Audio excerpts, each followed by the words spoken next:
ሳዶቅ ጽድቅ፣ ትክክል፣ ልክ፣ በቅንነት ግን ከእግዚአብሔር እንደተላክን በእግዚአብሔር ፊት በክርስቶስ ሆነን እንናገራለን።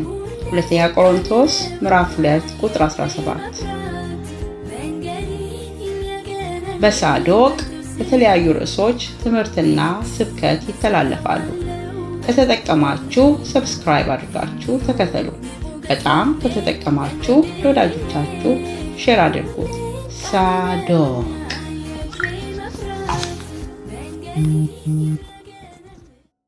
የአምላካችን የእግዚአብሔር ስም የተባረከ ይሁን። ተመስገን ነኝ ከአውስትራሊያ ዛዶቅ ፐርዝ። የእግዚአብሔርን ሐሳብ በዚህ ዙሪያ እንድንነጋገር አሰብኩኝ። በምን ቃል እንድናገር አሰብን? ከጲላጦስ እጅ ከታጠበበት ውሃ ይልቅ ጴጥሮስ ያነባው እንባ በለጠ፣ ወይም ጴጥሮስ ያነባው እንባ ወደ ሰማይ ገባ፣ ወይም ጴጥሮስ ያነባው እንባ በጌታ ፊት ታሰበ። ክብር ለኢየሱስ ክርስቶስ ይሁን። አይተን እንደሆነ ብዙ ጊዜ ማለትም ጴጥሮስ 3 ጊዜ ስለመካዱ ብዙ ጊዜ እናወራለን፣ ብዙ ጊዜ እንናገራለን፣ እንደ ሰባኪ ብዙ ጊዜ እንሰብካለን። ደግሞ ያኛውን ግን 3 ጊዜ ደግሞ የመሰከረውን ምኑን ንጽህናውን ተናግሮ ግን በመሰከረው ነገር ውስጥ ያልተገኘውን ጲላጦስን ብዙ ጊዜ አናወራው። ስለዚህ እሱ 3 ጊዜ ምን አድርጓል? ይሄ ሰው ንጹህ ነው ብሎ መስክሯል። ዛሬ እሱንና የጴጥሮስን እናየዋለን። የጲላጦስ ውሃ የእጅ ውሃ ነው። የጲላጦስ ውሃ የውጭ ውሃ ነው። የጲላጦስ ውሃ ራሱን የማንጻትና በአደባባይ ላይ በደል እንደሌለበት ሰው ንጹህ እንደሆነ ትክክለኛ እንደሆነ ለማሳየት ያደረገው ነገር ነው። ጴጥሮስ ግን አልችልም፣ ደካማ ነኝ፣ በቃል ያልተገኘውም ብሎ የጸጸት ለቅሶ ከውጭ የሆነ እጅ የሚታጠብበት ሳይሆን ከውስጡ ራሱን ፈንቅሎ የወጣ የተጸጸተ ከውስጡ የሆነ እንባ ነበረ። የንስሐ እንባ፣ የጸጸት እንባ፣ ያለመቻል እንባ፣ ጌታውን የመካዱ እንባ። ኢየሱስ ክርስቶስን አሳልፎ የመስጠት አይደለም። ኢየሱስ ክርስቶስን የመካድ አይደለም። ኢየሱስ ክርስቶስን አላውቀው የሚል በራሱ ተጸጸተ። 3 ጊዜ እስክትጮህ ድረስ ዶሮ አይጮህም አለው። 3ኛ በካደ ጊዜ ግን ዶሮ ጮኸ። ጴጥሮስ እንደዛ ራሱ አለመቻሉን ተመለከተና ተጸጸተ። ጲላጦስ ግን እንደዛ አይደለም። እንመልከተው። ጲላጦስ ኢየሱስ ንጹህ እንደነበረ በሉቃስ ወንጌል 3 ቦታ መስክሯል። በመጀመሪያ ሉቃስ ወንጌል ምዕራፍ 23 ቁጥር 4 ላይ ጲላጦስም ለካህናት አለቆችና ለሕዝቡ ማለትም አምጥተው ከሰጡት በኋላ እንዲፈረድበት ወደ ጲላጦስ ካመጡ በኋላ ተመልከቱ። አይሁድ በጣም ብልጥ ናቸው። ማለት በሌላ ቋንቋ ጭካኔያቸውን ይፈጽምላቸው ዘንድ ወደ ጲላጦስ ነው ያመጡት። ምክንያቱም እነሱ ይህንን የሞትን ፍርድ መፍረድ ስለማይችሉ፣ ነገር ግን መግረፍ ይችላሉ። ያ መግረፋቸው እንደማይበቃቸው ሲያስቡት፣ ይልቁንም ደግሞ የአይሁድ ግርፊያ 39 አይደለ 1 ሲጎድል 40 የሚገርፉበት መግረፊያ ራሱ የነሱ አለንጋቸው እንደ ሮማውያን አለንጋ አይደለም። የሮማውያን አለንጋ ብረት አለው፣ አጥንት አለው። ያ መግረፊያ ደግሞ ሰውነት ላይ ባረፈ ጊዜ ስጋን ቦጭቆ የሚያነሳ ነው። በዛ መግረፊያ ነው እንዲገረፍ ኢየሱስን አሳልፈው የሰጡት። እንደገናም ደግሞ አሳልፈውም ሲሰጡት ፍርድም እንዲፈረድበት መገረፍ ብቻ አይደለም፣ ግን ሞትን እንዲፈጸም ሞትን አሳልፈው በክርስቶስ ላይ ለማምጣት ወደ ጲላጦስ ያመጡት፣ አሳልፈው ለሮማውያን የሰጡት። ስለዚህም ከቀያፋ ግቢ እያባረሩ አምጥተው እያዳፉ አምጥተው ወደ ጲላጦስ ሲሰጡት፣ ጲላጦስም ወስዶ በሚመቸው መንገድ በሚችለው መንገድ የከሰሱበትን ክስ መርምሮ አምጥቶ እንደዚህ አላቸው። በመጀመሪያ ምን አላቸው? አንድ በደልስ እንኳን አላገኘሁበትም። ክብር ለኢየሱስ ክርስቶስ ይሁን። ምክንያቱም ይሄ ንጹህ የእግዚአብሔር በግ ያለምን ኃጢአት የሚያስወግድ የእግዚአብሔር በግ አይደለ የተባለው? ንጹህ ነው። የኔ ኃጢአት የእናንተ ኃጢአት የሁላችንን ኃጢአት መሸከም የነበረበት ስለነበረ ንጹህ ነው፣ ምንም የለውም። በአሕዛብ ተመሰከረለት፣ በመላእክት የተመሰከረለት፣ በሁሉም የተመሰከረለት ንጹህ የእግዚአብሔር በግ። ይሄ ሰውዬም እየመሰከረ ነው። ምን እያለ?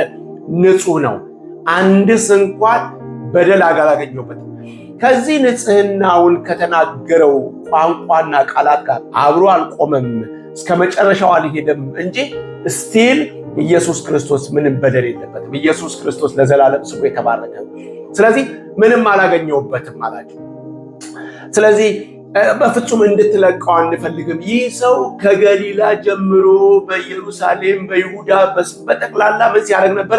ሲያውክ ነበረ ሲሉ ወዲያው አንድ ነገር መጣለት። ማምለጫ ይፈልጋል ጲላጦስ። ምክንያቱም ኢየሱስ ንጹህ መሆኑን አይቶታልና ከገሊላ የሚለው ቃል ወደ ጆሮ ሲገባ ቶሎ ብሎ አሃ የገሊላ ሰው ነው እንዴ አለና ቶሎ ብሎ የገሊላ አውራጃ ላይ ማን አለ? ሄሮድስ አለ። የገሊላን አውራጃ የሚያስተዳድረው ሄሮድስ ነው አይደለ?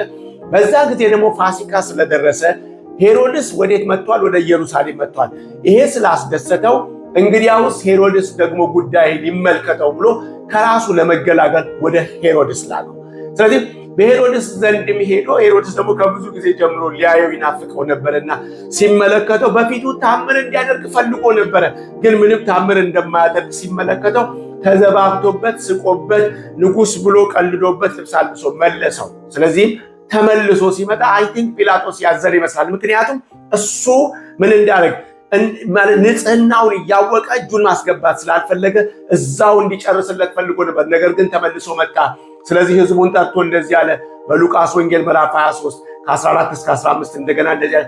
ህዝቡን ያጣምማል ብላችሁ ይህንን ሰው ወደ እኔ አምጥታችሁታል። ምን ያደርጋል? ያጣምማል፣ ያውካል፣ ይረብሻል ብላችኋል። እነሆ በፊታችሁ መርምሬ ከምትከሱበት ነገር አንድ ማለት ጌታ ስሙ ለዘላለም የተባረከ ይሁን። ብዙ ነው እኮ የምትከሱት ነገር፣ ግን አንድ አላገኘሁበትም። ይሄ ጌታ የኔ ጌታ፣ ይሄ ጌታ የእናንተ ጌታ፣ ይሄ ጌታ የሁላችን ጌታ፣ ንጹሕ ጌታ አንድ አልተገኘበትም። ስለዚህ አንድስ እንኳ በዚህ ሰው አላገኘሁበትም። ሄሮድስ ደግሞ ምንም አላገኘበትም። እኔ ብቻ አይደለሁም ላኩት ማን ጋር? ሄሮድስ ጋር። እሱም አላገኘበትም። ወደኛ መልሶታል። እነሆ ለሞት የሚያደርሰው ምንም ነገር አላደረገም። ስለዚህ ጲላጦስም ሄሮድስም አንድ ላይ ኢየሱስ ክርስቶስ ንጹሕ መሆኑን መሰከሩ። ስለዚህ ምን ላድርግ አለ? ቀጥቼ ልልቀቅላችሁ ወይ? አያችሁ፣ ይህ ሰውዬ በሌላ ቋንቋ ሰውን ደስ የሚያሰኝ መሪ ነው። በሌላ ቋንቋ ህዝቡን ደስ የሚያሰኝ ነው። ኢየሱስ ንጹሕ መሆኑን እንኳን እያወቀ ምን ላድርገው? ቀጥቼ ምን ላድርገው? ልልቀቀው፣ ደስ እንዲላችሁ ልቅጣው። ያለምኑ፣ ያለ በደሉ፣ ያለ ጥፋቱ ሰውን ያለማጣመሙን እንኳን እያወቅኩኝ መርምሬ ምንም አላገኘሁበትም። እሱንም ቢሆን እያወቅኩኝ ግን እናንተ ደስ እንዲላችሁ እኔም በሰላም እንድኖር ከእናንተ ጋርም በደስታ እንድኖር። ወገኖች ሆይ እግዚአብሔር በክርስቶስ ኢየሱስ ስም ይርዳን። ማለት እውነትን ሸጠናት ከሰዎች ጋር ከምንስማማ፣ እውነትን ሸጠናት ወይም ኢየሱስ ክርስቶስን ገፍተን ከሚመጣብን ነገር ላይ ሁሉ በክርስቶስ ኢየሱስም እግዚአብሔር ይጠብቀን። ምንም ነገር ከሱ የሚበልጥብን የለም። ኢየሱስን ገፍተን የሚመጣው ማንኛውም ነገር በኢየሱስ ክርስቶስ ስም ይቅርብን። ስለዚህ ሄሮድስ ጲላጦስ ምንድን ነው የፈለገው? በቃ ልግረፈው፣ ልቅጣው፣ እናንተን ላስደስታችሁ፣ ከዛ ልልቀቀው ባካችሁ፣ ጸጸተኛ አታድርጉኝ አይነት ነው። ነገር ግን ምን አላቸው? ለሶስተኛ ጊዜ ሰው እምቢ ባለ ጊዜ ለሶስተኛ ጊዜ እንደዚህ አላቸው። በሉቃስ ወንጌል ምዕራፍ 23 ቁጥር 22 ላይ ምንድነው ያደረሰው? ክፋቱ ምንድነው? ለሞት የሚያደርሰው በደል እኔ አላገኘሁበት። ስለዚህ ቀጥቼ ፈተዋለሁ፣ ግድ የላችሁም፣ ይቀጣና ይለቀቅ። በፍጹም ለሶስተኛ ጊዜ ንጽህናውን መስክሮ ልልቀቅላችሁ ሲል አንተ እሱን ከለቀቀው የቄሳር ወገን አይደለም። ስለዚህ አሁን ወደ ማን ሊያጋጩት ነው? ጲላጦስን ከቄሳር ጋር ሊያጋጩት። ከተጋጨ ደግሞ ስልጣኑን ይለቃል። ስለዚህ ስልጣን አለ፣ ክብር አለ፣ ገንዘብ አለ፣ ኢኮኖሚ፣ ሁሉ ነገር የሚናጋበት ነገር በኢየሱስ እጅ ላይ ነው ያለው። ኢየሱስን ከመረጠ ይሄ ሁሉ ነገር ምን ይሆናል? ያጣዋል። ስለዚህ ከሚያጣው ኢየሱስን አሳልፎ ሰጥቶ ያለውን ስታተስ ይዞ መቀጠል ስለሚፈልግ እሺ ምን ላድርግ አሁን? ልቅጣው። እንግዲያውስ ወንበዴ አለ፣ እንደገና ኢየሱስ አለ አይደለ? ስለዚህ በፋሲካው በዚህ በበዓሉ አንድ ነገር አለ። ምን አለ?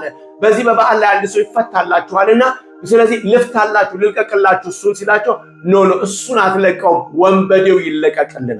በጣም ስለዚህ ምን አለ? ኢየሱስ ንጹሕ እንደነበረ አውቆታል፣ 3 ጊዜ መስክሯል። ሄሮድስ ደግሞ ንጹሕ እንደሆነ ፈትሾ መልሶለታል። ከዛም አልፎ ግን በፍርድ ወንበር ላይ በተቀመጠ ጊዜ ሚስቱ እንደዚህ አለች፣ ስለዚህ ሰው ሌሊቱን ሙሉ ስትሰቃይ አድሬያለሁ፣ ጻድቅ ሰው ነው፣ እጅህን በእሱ ላይ አታድርግ፣ ህልም አይቻለሁ አላቸው። ተመልከቶ እሱ ራሱ እየታወቀው መርምሮ ሳያገኝ ምንም ነገር ማግኘት ሲያቀተው ሄሮድስ መርምሮ ምንም ያላገኘውን ሚስቱ በህልም እየተሰቃየች ንጽህናውን እያወቀች፣ ነገር ግን ጲላጦስ ሰውን ለማስደሰት ያለውን ነገር እንዳያጣ ያለው አማራጭ ኢየሱስን ሰጥቶ ባለበት ቦታ መቀመጥ ነው። ስለዚህ ከተማው ከሚታወቅ ህዝቡ ከሚያስጨንቀው እሱም ከሄሮድስ ጋር ከሚጣላ ወይ ደግሞ ከአካባቢው ጋር ከሚጣላ ወይም ከቄሳር ጋር ከሚጣላ በሰላም ለመኖር ያለው አማራጭ ኢየሱስን አሳልፎ መስጠት ነው። ግን አንድ ነገር ማድረግ አለበት፣ እንዳይጸጸት። ግን አንድ ነገር ማድረግ አለበት፣ በደሉ ወደሱ እንዳይመጣ። ግን አንድ ነገር አለበት፣ የዚህ ሰው የንጹህ ሰው ደም እሱን እንዳይነካው በአደባባይ ላይ ውሃ አምጥቶ እጁን ታጠበ። እኔ ከደሙ ንጹህ ነኝ፣ ከዚህ ሰው ደም ንጹህ ነኝ። ይሄ ምንድነው የሚሆነው? አይተን እንደሆነ በዘዳግም ላይ ምዕራፍ 21 ላይ ይሄ ቃል አለ። ዘዳግም ምዕራፍ 21 ላይ በተለይ 6፣ 7፣ 8 ላይ ስንመለከት በከነዓን ምድር ላይ አንድ ሰው ሞቶ ብታገኝ ይላል።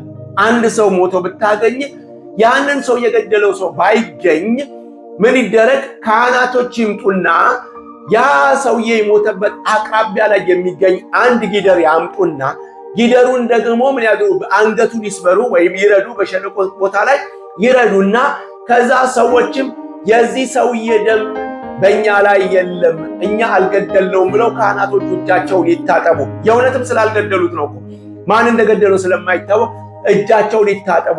እግዚአብሔርም ስለ ምድሪቷ የተለመነውንም ልመና ይሰማል ይቅርም ይላል ይላል። ስለዚህ እነሱ ስላልገደሉት ሰው ነው እዛ ቦታ ላይ እጃቸውን የሚታጠቡት፣ ስለማያውቁት የሞተ ሰው ስላገኙ። ስለዚህ ከዚህ ደም ነፃ ነን ብለው ነው ካህናቶች የሚታጠቡት። ጲላጦስ ግን አሳልፎ ስለሚሰጠው የሞት ፍርድ ስለፈረደበት ሰው እጁን ይታጠባል። ኢማጂን፣ ራሱ ፈርዶበት ራሱ እጁን ይታጠባል። በማን ፊት ንጹህ ለመሆን? በእግዚአብሔር ፊት ንጹህ ለመሆን ሳይሆን በሰው ፊት ንጹህ ለመሆን። ምክንያቱም ጻድቅ ነኝ እኔም በዚህ ደም ውስጥ መገኘት አልፈልግም፣ እናንተ ናችሁ ይህንን ሰው እንዲሞት ያመጣችሁት አይነት እጁን ታጥቦ ወጣ ወገኖቼ ወይ። ስለዚህ እሱ እንደዛ ሲሆን ጴጥሮስን ግን ዞር ብለን ስንመለከተው ጴጥሮስ ኢየሱስ ክርስቶስን ብዙ ጊዜ ሞክሯል። ኢየሱስ የሰው ልጅ ታልፎ ይሰጣል ሲል በፍጹም አይሆንም እያለ ሲለው ሲገስጸው፣ እንደገና ደግሞ እነዚህ ሁሉ እንኳን ቢበተኑ እነዚህ ሁሉ እንኳን ቢሸሹ እኔ እስከ መጨረሻ ከአንተ ጋር ሆናለሁ ሲለው፣ ተው ጴጥሮስ ግድ የለህም ያለው ኢየሱስ በፍጹም እነዚህ ሁሉ ቢተውክ እኔ አልተውክም ብሎ ነበረ። ከዛም አልፎ እንኳን ያንን ሰይፉን ታጥቆ ወይም ሴንቲውን ታጥቆ ኢየሱስ ሊያዝ ባለበት ጊዜ ግን ያንን ሴንቲ አውጥቶ ማልኮስ የሚባለው ሰው ጆሮ ቆርጦ ነበር። ያን ያህል ለኢየሱስ ቅናትና ጉጉቱ ነበረው። ነገር ግን ኢየሱስ አለ የሰው ጉልበት ነው፣ የሰው ቅናት ነው፣ የሰው ኃይል ነው። ጴጥሮስ ግድ የለህም አትችልም፣ ዶሮ ሳይጮህ አንተ 3 ጊዜ ትክዳለህ፣ በፍጹም አላረገውም ብሎ ነበር። ነገር ግን ወደ ሊቀ ካህኑ ግቢ በወሰዱት ጊዜ ኢየሱስን እንዴት እንደሚያንገላቱት ሲመለከት ጴጥሮስ አልቻለም፣ ደከመ፣ ፈራ፣ አቃተው። ስለዚህ አንዷ መጣችና አንተ ከዛ ከገሊላ ሰውዬ ጋር አልነበርክም ሲለው፣ አይ አይደለሁም፣ እኔ አይደለሁም ተሳስታችኋል አለ። ሁለተኛም መጡና አንተ ከገሊላ ሰው ጋር ነበርክ ሲሉት፣ አሁንም እንደገና ጴጥሮስ በፍጹም አለ። ለሶስተኛ ጊዜ አንተ በእርግጥ ከገሊላው ሰው ጋር ነበርክ ሲሉት ይምልና ይራገም ጀመረ። በዛን ጊዜም ዶሮ ጮኸ። ኢየሱስም ዞር ብሎ አየው። ጴጥሮስም ኢየሱስን አየው፣ አለቀሰ፣ ተጸጸተ። አልቻልኩም ማለት ያልከው ልክ ነው። አንተ የሄድክበት ድረስ መሄድ እንደማልችል አላወቅኩም ነበረ። አንተ መሄድ የምትችልበት ቦታ ድረስ እንደሚሄድ መስሎኝ ነበረ፣ ግን አልቻልኩም ጌታ ሆይ። ተጸጸተ፣ አለቀሰ፣ የውስጡን የልቡን አለቀሰ። ኢየሱስ ከ3ኛ ቀን በኋላ ሲመጣ መጣ። ወደ ማን መጣ? ንጹህ ነው ወዳለው ጲላጦስ አይደለም ወገኖቼ። ወይ ንጹህ ነው ብሎ የተናገረለትን ሄሮድስ ጋር አይደለም የመጣው፣ ጲላጦስ ጋር አይደለም፣ የጲላጦስ ሚስት ጋር አይደለም የመጣው። ያ የካደው ጴጥሮስ ጋር መጣ። ያ አላውቀውም ያለው ጴጥሮስ ጋር መጣ። ያ ይምልና ይራገም የነበረው ጴጥሮስ ጋር መጣ። በመጨረሻ ምርር ብሎ ያለቀሰው ጴጥሮስ ጋር መጣ። ጴጥሮስ ሆይ ትወደኛለህ አለው። እወድሃለሁ። እንደገና ሁለተኛ ጴጥሮስ ትወደኛለህ? እወድሃለሁ። ለሶስተኛ ጊዜ ግን ሲጠይቀው ጴጥሮስ አልቻለም። ያውቀዋል፣ ጉልበቱን ያውቀዋል፣ የት ድረስ እንደሚሄድ ያውቀዋል። አሁንም ዛሬ ቢናገር ምን ነገር እንደሚመጣ አያውቅም። ስለዚህ እንደዚህ አለ፣ እንደምወድህ አንተ ታውቃለህ። ኢየሱስም አውቃለሁ። ከዚህ በኋላ በራስህ ጉልበት አይደለም፣ ከዚህ በኋላ በኃይልህ አይደለም፣ በጎቼን አሰማራ ብሎ ኃላፊነትን ሰጥቶት ኢየሱስ ክርስቶስ ከሱ ሲለይ ወዲያውኑ ሄዶ በነዛ ሁሉ ሕዝብ ፊት ለፊት ወጣና እናንተ የሰቀላችሁት አለ። ያኔ በገረድ ፊት የካደ፣ ያኔ በሰዎቹ መካከል ላይ የካደው፣ ዛሬ ግን በብዙ ሺህ ሕዝብ ፊት ለፊት ወጣና እናንተ የካዳችሁት እግዚአብሔር እሱ ጌታም ክርስቶስም አደረገው ብሎ ያንን ሁሉ ሕዝብ ሰብኮ 3000 ሰው በአንድ ቀን ውስጥ ወደ ጌታ ወደ ክርስቶስ ኢየሱስ እምነት ተመለሰ። ተመልከቱ፣ እግዚአብሔር የሚያየው ልባችንን ነው። የሚያየው የራሳችንን ንጽህና አይደለም። የሚያየው የራሳችንን ጉልበት አይደለም። የሚያየው የራሳችንን አቅም አይደለም። ከልባችን ስንመለስ፣ ከልባችን ስንጸጸት በአደባባይ ላይ ንጹህ ነን ከሚሉ ሰዎች ይልቅ በጓዳቸው ያለቀሱ ሰዎች ተስፋ አላቸው። ለወደቁ ተስፋ አላቸው። ለሳቱ ተስፋ አላቸው። እንደ ጴጥሮስ አቃተኝ ላሉ ተስፋ አላቸው። እንደ ጲላጦስ በአደባባይ ላይ ንጹህ ነኝ ለሚሉ ሰዎች ግድ የላችሁም፣ ዛሬም የዘላለም አምላክ እግዚአብሔር እጁን ይዘረጋል፣ ኑ ይላል፣ አትችሉም ይላል። ኢየሱስ ክርስቶስ ለዘላለም ስሙ የተባረከውን መዳን በሱ ነው። ኢየሱስ ዛሬም ይናገራል። ለሳተው፣ ለወደቀው፣ ከልቡ ለተመለሰው አሁንም ተስፋ አለ ይላል።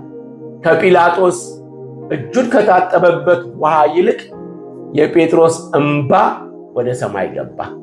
ክብር ለኢየሱስ ክርስቶስ ይሁን። ዛዶቅ ፈርዝ ነው። ፎሎ አድርጉን፣ ተከተሉን፣ ሰብስክራይብ አድርጉን። ጌታ ኢየሱስ ክርስቶስ ዘመናችሁን ይባርክ። ተባረኩልኝ።